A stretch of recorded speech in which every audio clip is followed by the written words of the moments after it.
I'm Gil Sem, retired from TSI Incorporated in Shoreview, Minnesota, and I now live in Lauderdale, Minnesota.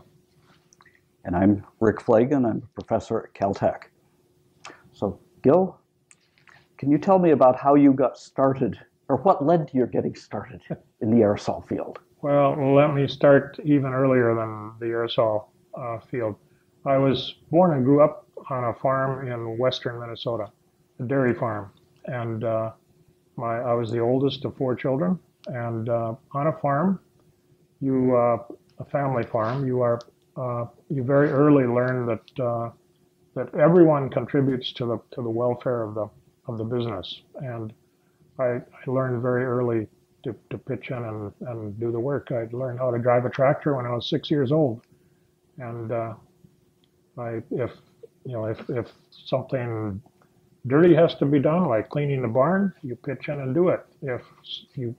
If the harvesting needs to be done, you get to drive the big combine, and that was the fun part. But then that later that leads into my wanting to go to work for TSI, a small company where you did a little bit of everything, and you weren't a specialist in any particular thing. Went to high school at an agricultural University of Minnesota agricultural school in Morris, Minnesota. It's now the University of Minnesota Morris. They converted them just after I got out of high school. It was a boarding school. And then I went to the University of Minnesota in Minneapolis and started out in aeronautical engineering. And after a couple of quarters, realized that isn't what I wanted to do. I wanted to be an ag engineer, and I wanted to work for John Deere, making farm machinery. And that lasted for a couple of years. And then I realized that if I wanted to work for John Deere and design farm machinery, I should be a mechanical engineer. So I switched majors again. And during this major switching, I lost a quarter along the way. And Minnesota had a 5-year degree program and bachelor's degree at that time. So I needed to go the fall quarter of '64 to finish up my bachelor's degree. I needed a summer job. So I asked a favorite professor of air conditioning, Threlkeld was his name. I asked him for advice, and he said, "Why don't you talk to Ken Whitby?" And I said, "Who's Ken Whitby?" And he said, "Oh, he's a professor here in the department." And I didn't realize that. But I went and talked to Ken Whitby, and Ken listened to what I had to say, and he said, "Well, I do have a summer job available, but only if you take a half-time research assistantship and work on a master's degree as well." This was during the Vietnam War time, and my draft board was on my tail. And so this was like, I'll give you this dollar bill, but only if you take the $50 bill along with it. And that's how I got into it. 3 weeks after I started in the particle lab in June of '64, Carl Peterson came walking into the lab one day. He was the senior grad student in the lab at that time. And Carl was a happy-go-lucky kind of guy. And I said, "Carl, I've been here 3 weeks, and I haven't seen an aerosol spray can anywhere." I said, "What's an aerosol?" And Carl almost rolled on the floor laughing, and finally got over his laughing spell and told me what an aerosol was. That's my introduction to aerosol. Okay, so when you started this work in the laboratory with Ken Whitby, what were you working on? What did you start on? The very first project, as I recall, was working in the machine shop with an end mill, making some kind of a plastic sampler. I don't remember very much of the details, but the one project I do remember is it was a very sensitive pressure meter. Magnehelic gauges were just introduced, I think, around 1965 and weren't very well known at that time. And so we needed to measure very low flow rates with aerosol instruments. And so and we didn't want to put very much restriction in the flow line because that would collect particles. So we had literally it was a Coca-Cola can that was cut in half. So you had the bottom half of it, and then a smaller diameter fruit juice can that we put in the top, and we filled the Coca-Cola can about half with water, and so the top chamber was floating on top of it, and by connecting that to the pressure, the two sides of the pressure, we could make that top can move up and down. We had a meter that could detect the location of this rod that was attached to the top can, and that's the way we measured it. And then about the time I finished that, Magna Healy gauges came along, so we didn't need to use that. But then you started applying these sorts of measurements, I presume, to something to do with aerosols.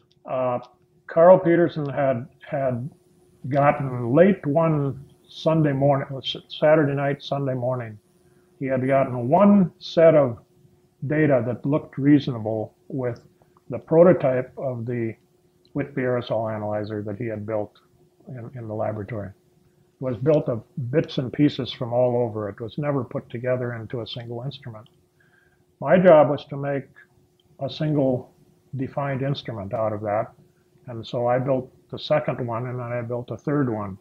The second one went to Jack Wagman in Cincinnati. He was at the U.S. Public Health Service working in a predecessor of EPA.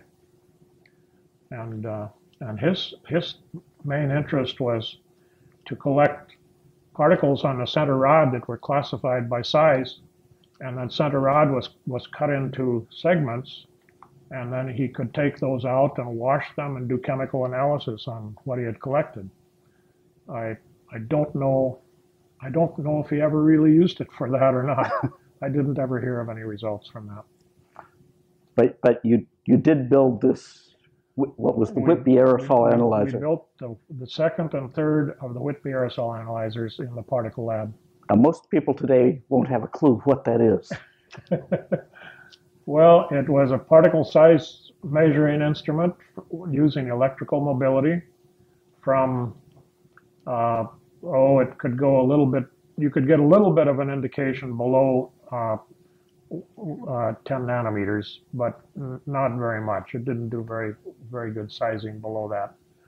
But it was essentially from 10 nanometers up to about half a micron. How long did you work on this with Ken?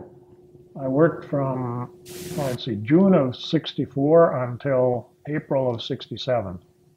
And my last day in the particle lab, I think it was a Thursday in April, middle of April of '67. I was working on that instrument, and the next day at TSI, the very next day I worked on exactly the same instrument, except now I was working on a commercial version of it. I don't think anyone was as well prepared for his first job in industry as I was. Now, was TSI established in the aerosol field when this started? No, TSI started in 1961 as a fluid mechanics instrument company. A hot film anemometer was their first product. And it had grown to 35 employees and a revenue stream of, I don't know, $750,000 or something like that by the time I came in '67. I was the first aerosol hire that TSI made. And it was, TSI attracted me, like I said, because I worked on a farm and I had to be a jack of all trades, and I saw at TSI that the same thing was true. If I needed to do mechanical engineering that day, that's what I did. If I needed to sweep the floor, I had to sweep the floor. If someone was coming by that wanted to buy $1 million worth of instruments, I'd talk to them. If someone needed to go to Tokyo in order to talk to a potential customer, that was me. So I enjoyed that, a variety of different jobs. So when was it that you started at TSI? April 67. April 67. So that was their beginnings in aerosols. How long did this Whitby aerosol analyzer continue? Till 73. I think we delivered the last one in late 73. Was 6.5 years, and we sold 16 of them in that time. That is not a success story. And when it came time, well, in 1972, David Pui brought a prototype of a tabletop instrument rather than a floor-to-ceiling 6-foot-high, 3-foot by 3-foot footprint instrument like the Whitby aerosol analyzer was. David had a tabletop instrument that was roughly, 2.5 by 2.5 by 2.5 feet, and he used it in California during the aerosol characterization experiment, HX program in 1972. He flew it in an airplane with MRI people, Meteorology Research Incorporated people, and Don Blumenthal was the leader of that aircraft group, and he had it in many different other parts of the state, showing it off. William Wilson saw it. William Wilson had just been hired by EPA. EPA was founded in December of 1970, and William was impressed, and William wanted to have 3 of them. I think one of them was intended to be used in his own lab.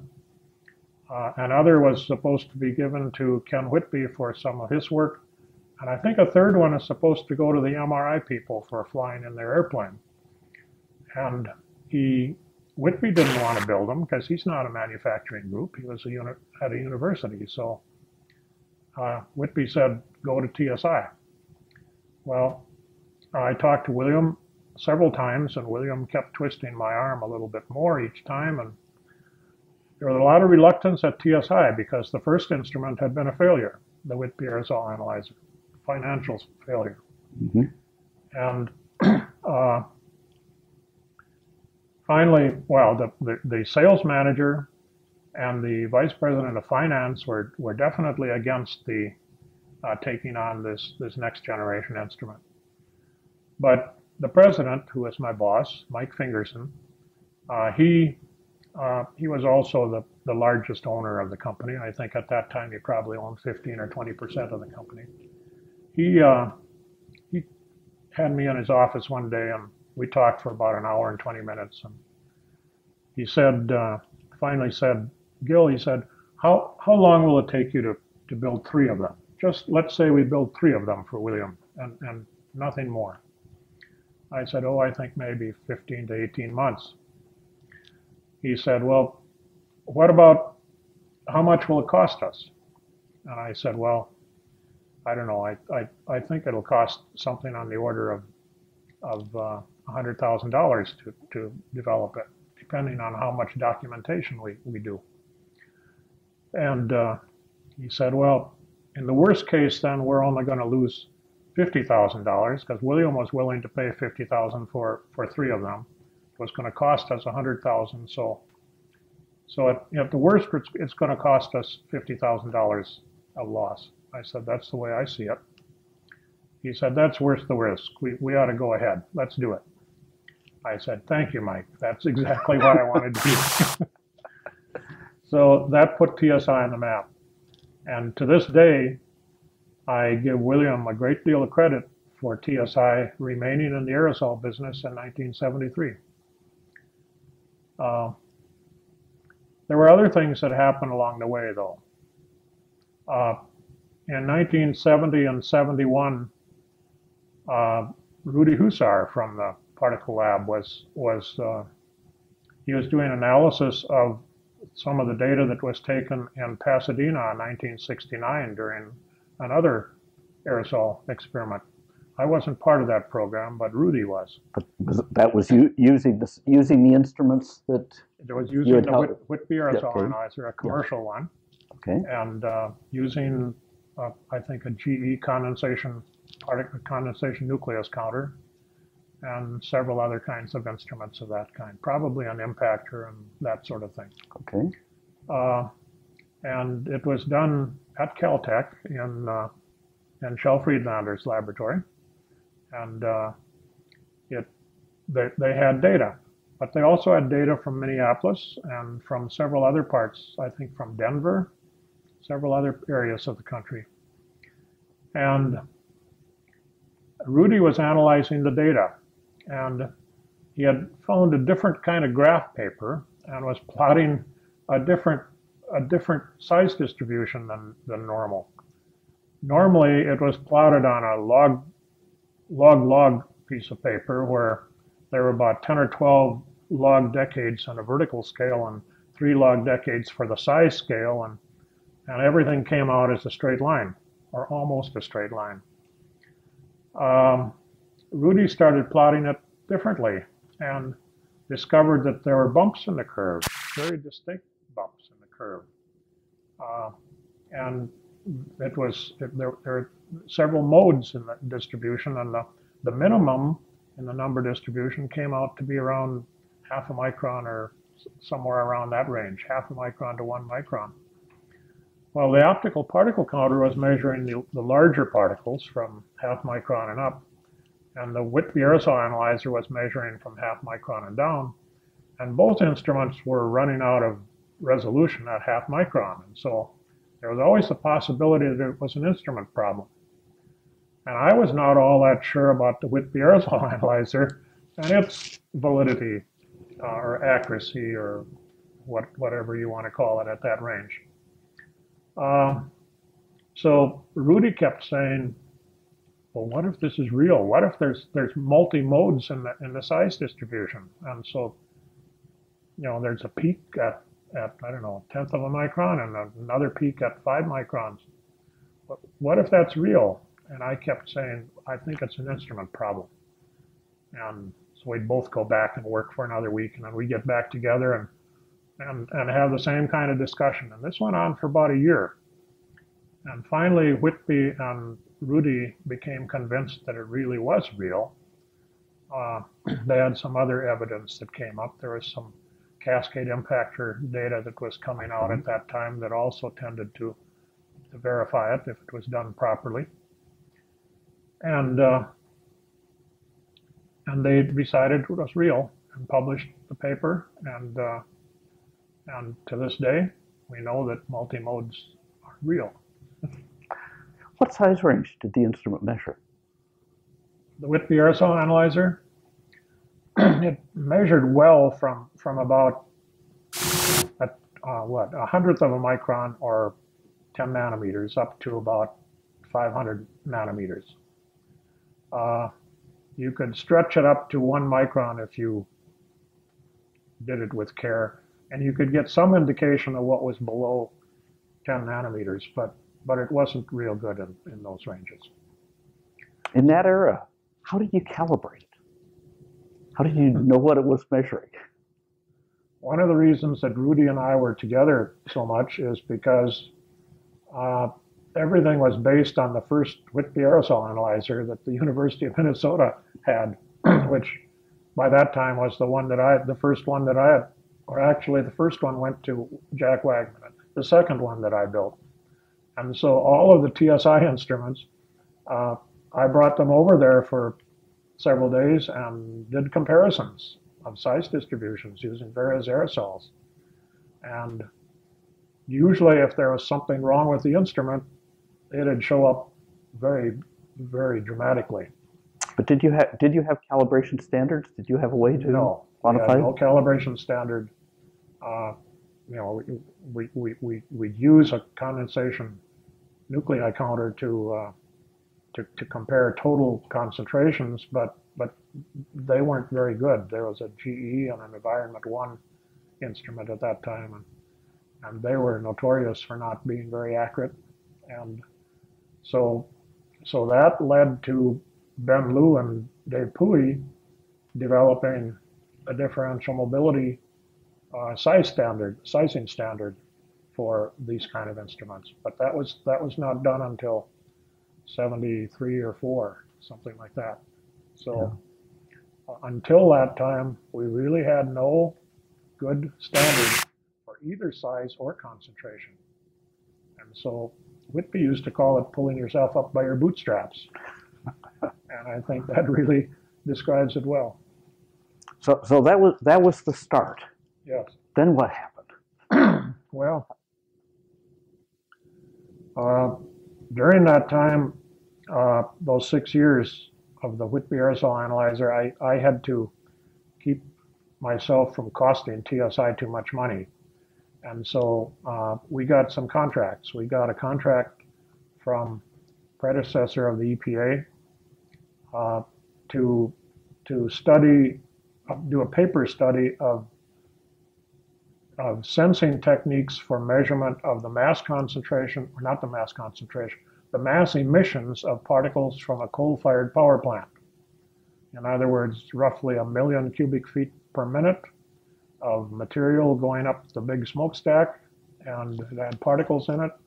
And we needed to measure, to try to figure out how to measure the mass concentration or the mass emissions from that coal-fired power plant. This was a paper study.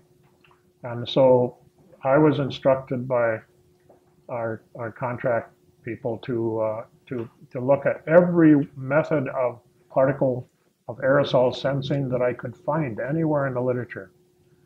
I think I found over 40 different techniques that we wrote up and documented and wrote into a report for EPA.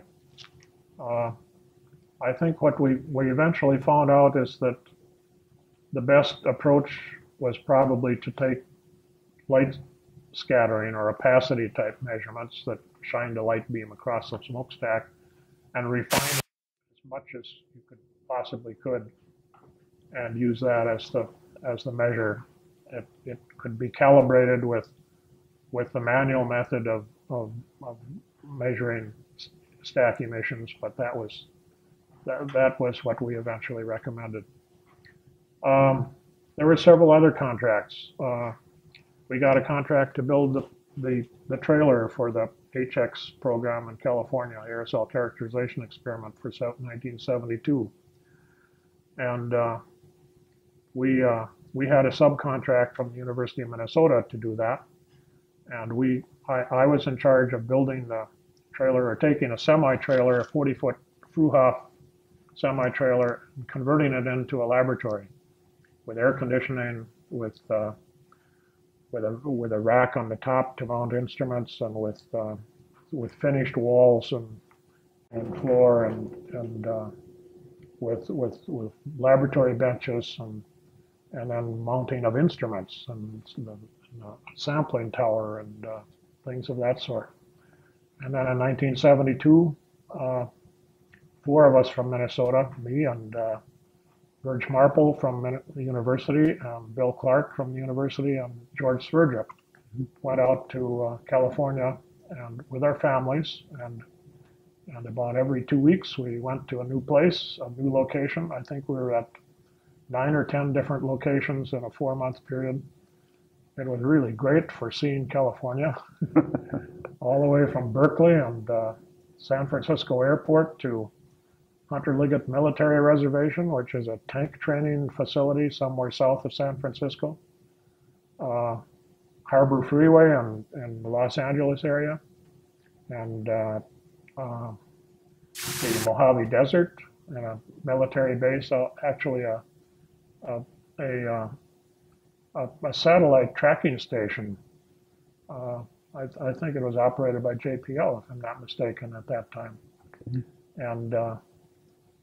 And then also the seacoast. We had a pass to go through Vandenberg Air Force Base to get out to a Coast Guard station at Point Arguello, which is off the coast of the state. Anyway, we went to all these places to measure different types of aerosol throughout the state as an Air Resources Board contract. It was great fun, and I learned a great deal about instrumentation and reliability and the importance of reliability. And I brought back a lot of ideas to TSI that we implemented in the years that followed. Now, when you say you learned a lot about reliability, that suggests there were some interesting events. Yes, the Whitby aerosol analyzer had some components that burned out. And they burned out, of course, during experiments. That's they're going to burn out when you're using the instrument. and so there was a fellow, Norm Alquist, from Bob Charleson's group at University of Washington, who was in an old World War II military vehicle that had been converted into a laboratory. It's parked next to us in a number of places. And Norm Alquist was a technician. He really knew his way around getting instruments to work.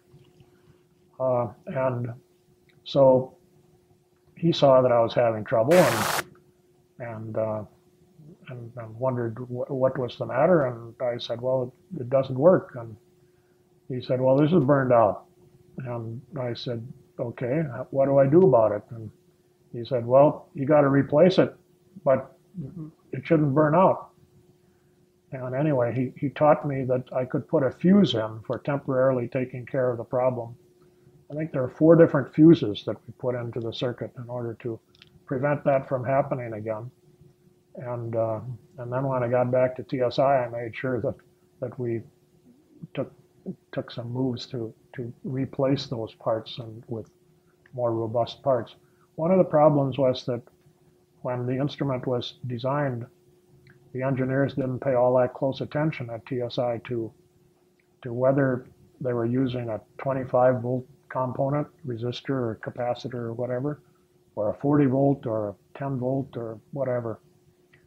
They used whatever would work, and that works in the laboratory for a few hours or days or months. But if you do put that same thing out in the field, you're going to have components that burn out periodically. And we learned that the hard way. I'm a mechanical engineer, and I learned that I needed to have reliable electrical engineering expertise to help me out. So how did you get that expertise? We eventually hired it, but before that, I had to borrow it from other parts of the company, the fluid mechanics part of the company. Eventually, 1979 or something like that, we hired Fred Quant. And he, to this day, is an outstanding engineer. Very, very top-notch engineer. Not just electrical stuff, but computer stuff and even mechanical designs. Were there more of these projects that you did, trying to hold pieces together? I'm not sure. Well, there probably were, but none that stand out as dramatically as that. When you're in the field using your own instrument and it burns out or something goes wrong, that burns into your brain, and you remember that very well. Been there, done that. So Whitby used to say that you should never bring an unexercised instrument into the field. And that's correct. But when you exercise the instrument for a week and it works, and then you bring it into the field and after a month or two it burns out, that's a different story again. So. Okay, so the electrical aerosol analyzer became the second step. Yes. And we made it. We had a contract with William Wilson to build 3 of them, and he told us, just tell me when you can have them done. William didn't try to push us for delivery, so we told him when we would have them done. I think it was somewhere around the early part of 1974 that we promised him. And you remember that my agreement with Mike Fingerson was that we'd build 3 for William, and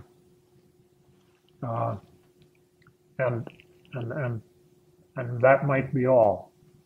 Well, very soon the orders started coming in.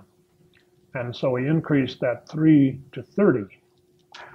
And by the time we finished that batch of 30 and delivered the first one to William, we had orders for 31. We had already sold out that whole batch of 30. Turned out that first batch of 30 had anodized aluminum base plates on at the bottom of the mobility tube. And we had problems with repeatability between instruments. Instruments didn't agree with each other the way we thought they should. And we finally figured that maybe the anodizing on the aluminum on the base plate was causing a charge buildup. Anodizing is an insulator. And maybe there was a charge buildup that would cause the charged particles to be repelled, and that might vary from one instrument to another. So we built several instruments out of brass base plates, and then we gold plated them so that we made sure that we had good conductivity on the surface of those plates. And that seemed to solve the problem. And we didn't have repeatability problems from then on. We continued to gold plate the base plates for both the EAA and also the 3071 electrostatic classifier that came along later until they went out of production. And that seemed to solve that problem. The classifier came along in 1975, as I recall. Ben Liu and Dave Puy had developed that as a standard way of calibrating particle size. And they used an electrometer as the concentration detector. All this time, well, beginning with the classifier, we started looking for something that could measure low concentration aerosols very accurately. The condensation nuclei counters at that time from GE and Environment One and Gardner, and there might have been others, they could only measure down to something on the order of 1,000, or maybe if you really push them down to 100 particles per cubic centimeter. That was not suitable for measuring classified aerosol, where sometimes the concentration would be much lower than that. And so we needed to have something that could measure low concentrations like an optical particle counter could. Except optical particle counters only went down to about half a micron, and so they weren't suitable. So along came, well, Ben Liu spent a year at Bricard's laboratory in Paris. And they had built a condensation nucleus counter there that looked attractive. It had continuous flow. The others didn't. The others had a pump that was drawing aerosol in. You couldn't really use them on a diffusion battery. The continuous flow CPC, you could use it on a diffusion battery. So Ben suggested that they talk to TSI, and we came to an agreement. And Michel Pourpre brought their prototype to TSI and spent 3 weeks with us and showed us how it worked and demonstrated it. And we talked about the possibility for how to design the instrument. And I remember distinctly a meeting in Mike Fingerson's office with Jugal Agarwal and Michel Pourpre and Mike Fingerson and I. And one of us asked the question, can we build it to detect single particles? And Michel said, I don't know, why not?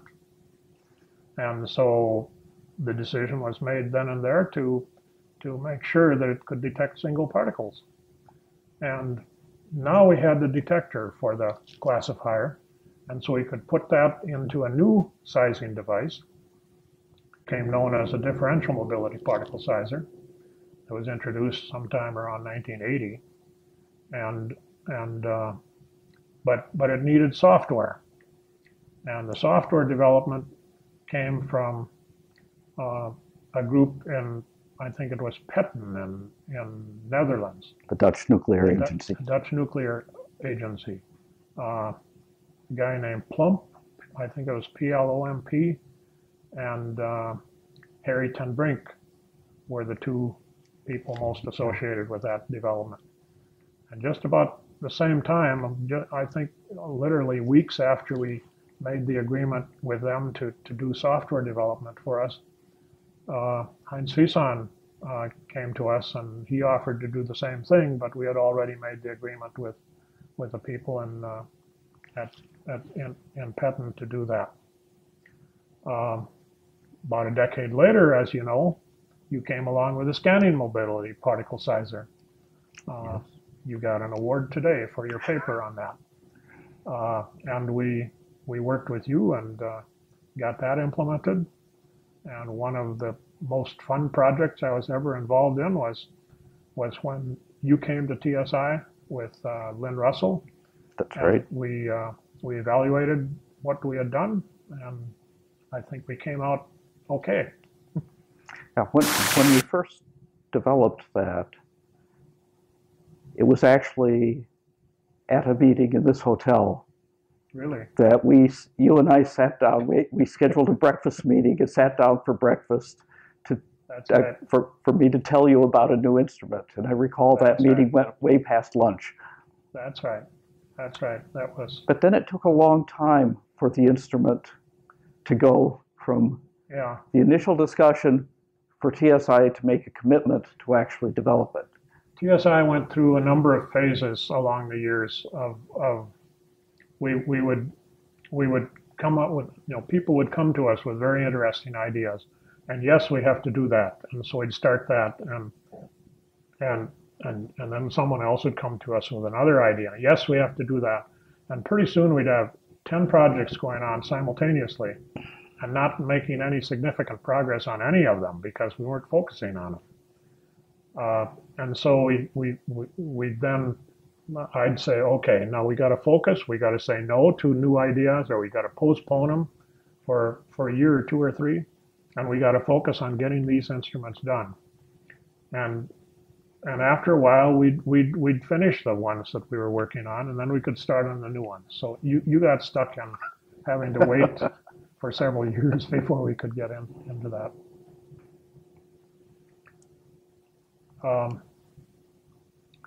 Another thing that is important, people, I think almost everybody on the customer side of our business complained about our prices. And the whole question came down to, do we want to continue in business long term or not?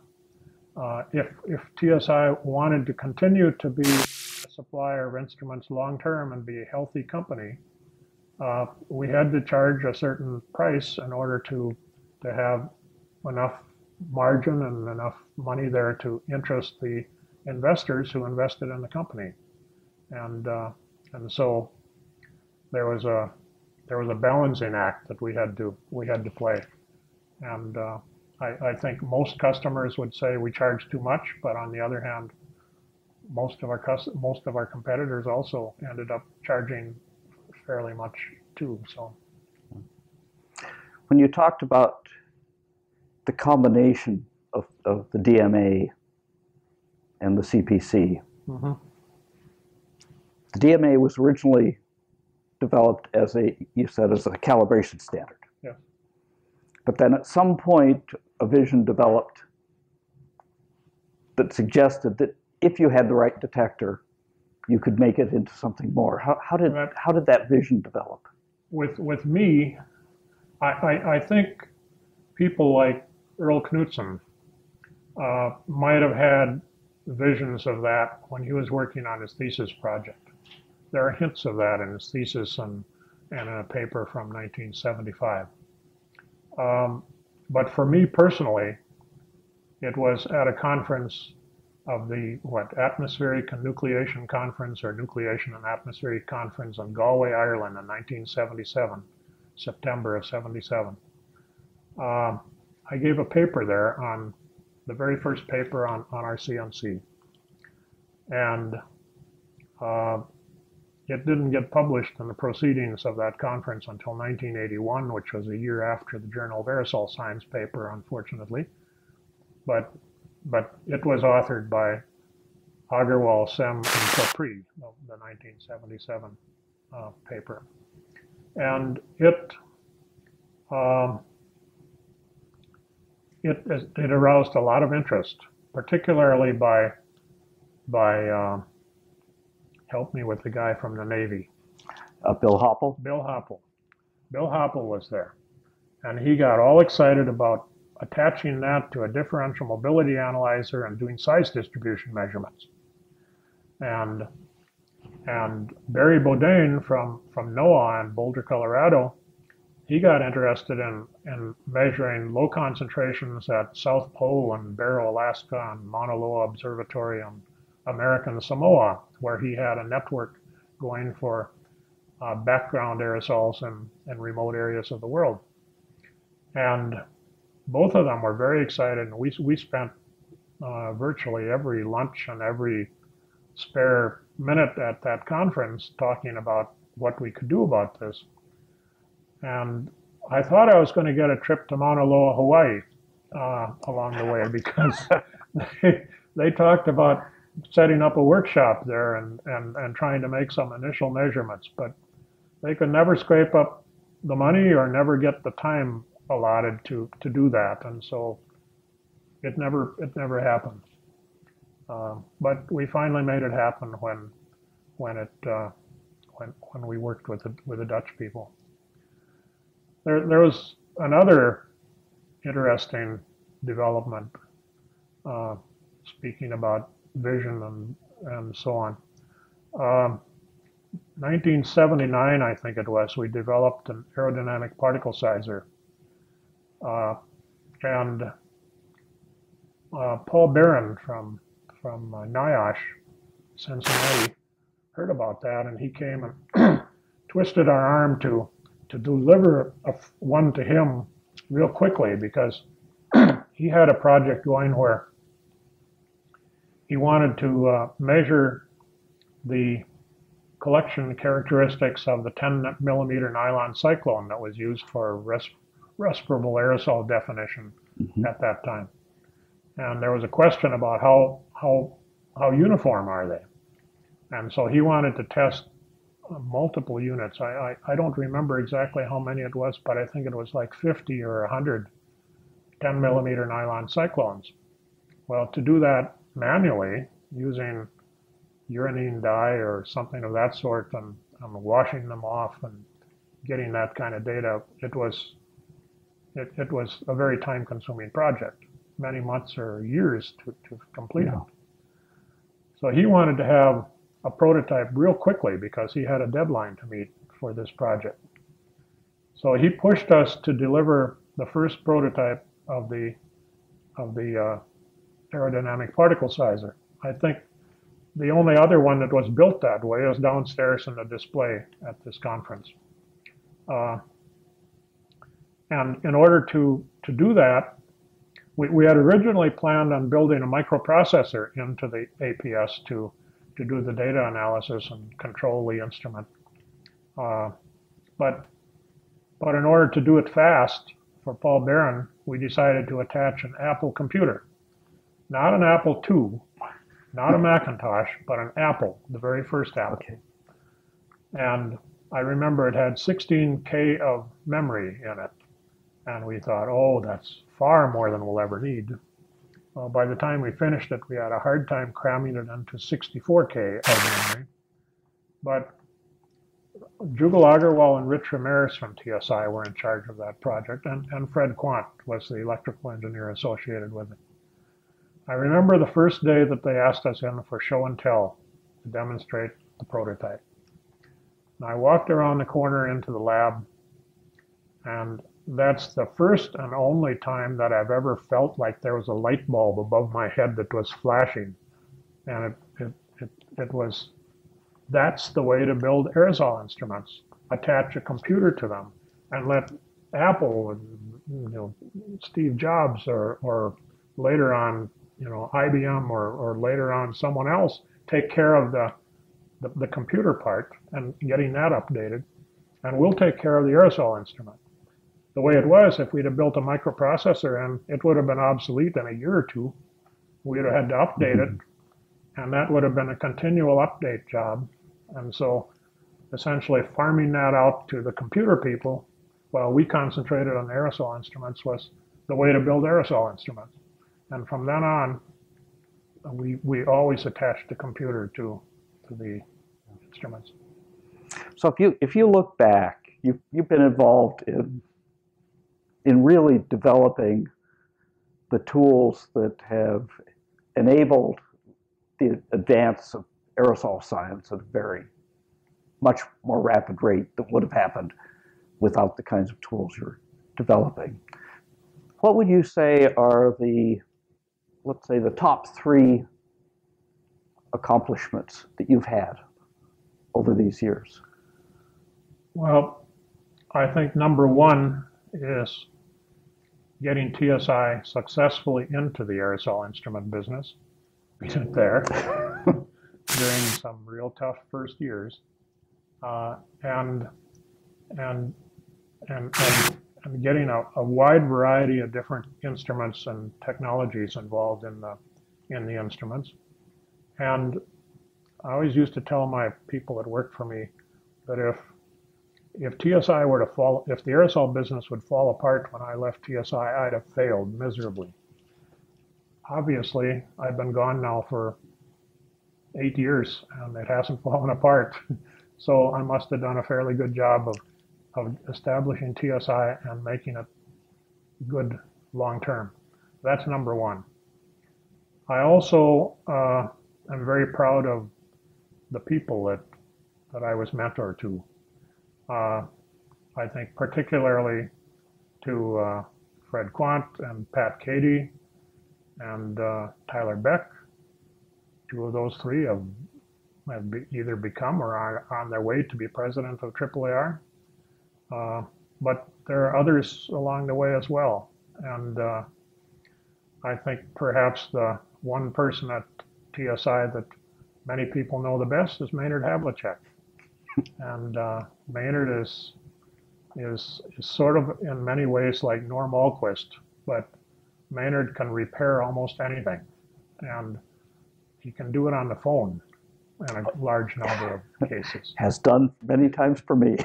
And many times I've been asked, when people are having a workshop somewhere where there's numerous TSI instruments involved, can Maynard come and spend a week with us at the beginning of the project to make sure everything's working right? And we did that quite often. I think a third thing that I'm proud of is being able to work with a wide variety of people from all over the world to bring the technology into TSI to commercialize it. We started, of course, with the particle lab at the University of Minnesota, and when Ben Liu retired from the university a few years ago, I counted 12 different distinct instruments that I worked with him personally on during the 70s to commercialize. Then there's the French Atomic Energy Commission. There's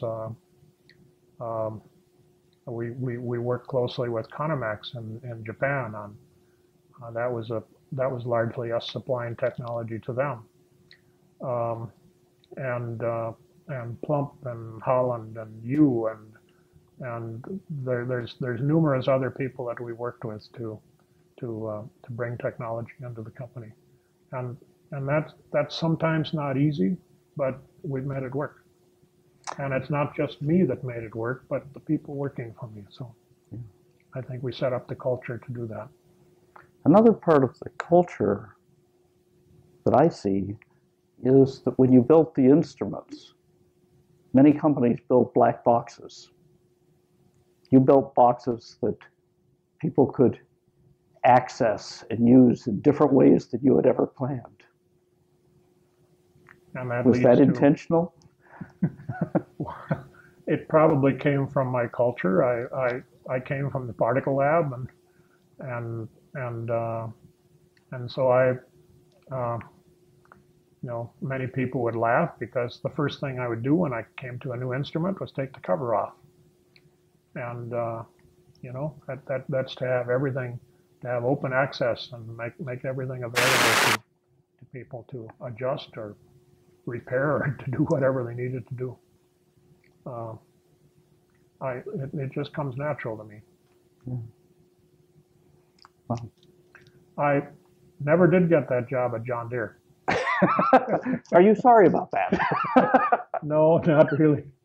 Although one of my cousins, who's still a farmer, gave me a ride, and wasn't a John Deere. It was John Deere's competitor, the red tractor, the kind that has 4 tracks and has articulated steering and has GPS control and so on. I rode in it a couple of years ago, and that's amazing. That technology has really moved forward too. So I think I'd have had fun there too. Yeah, well, we're happy that you contributed to the aerosol community. It's been a tremendous contribution over the years. So Thank you. thank you. Thank you very much. Okay.